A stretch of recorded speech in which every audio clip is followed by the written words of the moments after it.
అందరికీ నమస్కారం.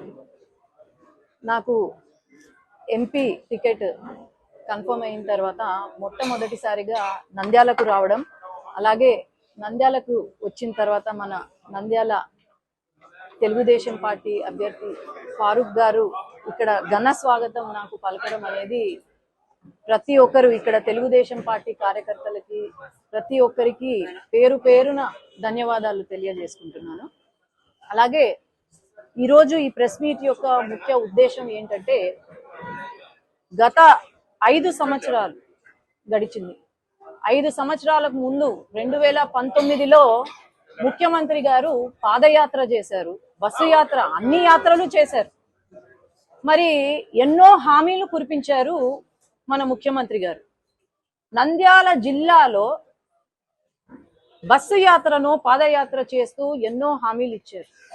దాంట్లో భాగంగా ఉదాహరణకు చెప్తున్నా, కొన్ని హామీలు చెప్తున్నాం మీకు. నాపరాయి ఏదైతే ఉందో ప్రాజెక్టు, అది పూర్తి దాంట్లో ఏవైనా కరెంటు బిల్స్ తగ్గిస్తాను, లేదంటే ఛార్జీలను తగ్గిస్తాను, అక్కడ ఉన్న సమస్యలను తీరుస్తాను అన్నారు. దాని గురించి మాట్లాడిందే లేదు. ఈరోజు ఇరిగేషన్ హంద్రీనీవా నీటిని తీసుకొచ్చి చెరువులను నింపుతాను అని చెప్పారు. లేదు, ఆ హామీ కూడా పూర్తవ్వలేదు. అట్లాగే సార్ చెప్పినట్టు ఎటువంటి ప్రాజెక్టు పూర్తి చేయలేదు. అలగనూరు ప్రాజెక్టు కూలిపోయే పరిస్థితికి వచ్చింది, దాన్ని రిపేర్ చేయలేదు. అవుకు ప్రాజెక్టు పూర్తి చేయలేదు.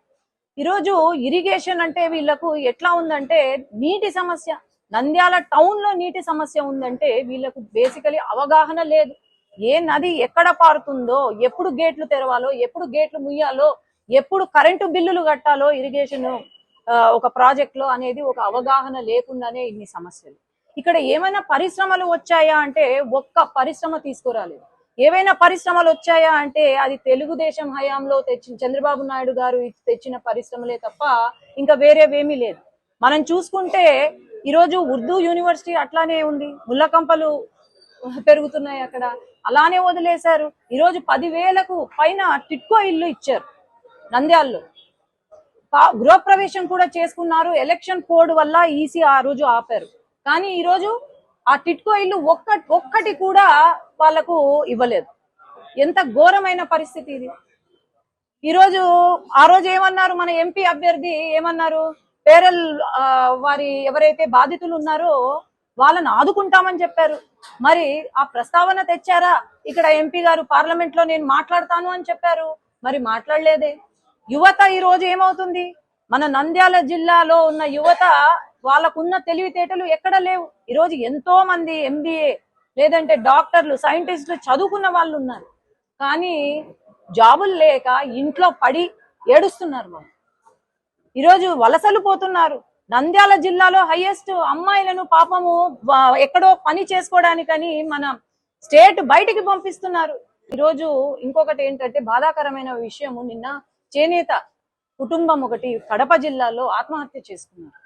ఎంత దారుణం అంటే, పాపం వాళ్ళ భూమిని కబ్జా చేసి రికార్డులు తారుమారు చేసి ఒక ఇన్నోసెంట్ కుటుంబము నిన్న ఆత్మహత్య చేసుకున్నారు.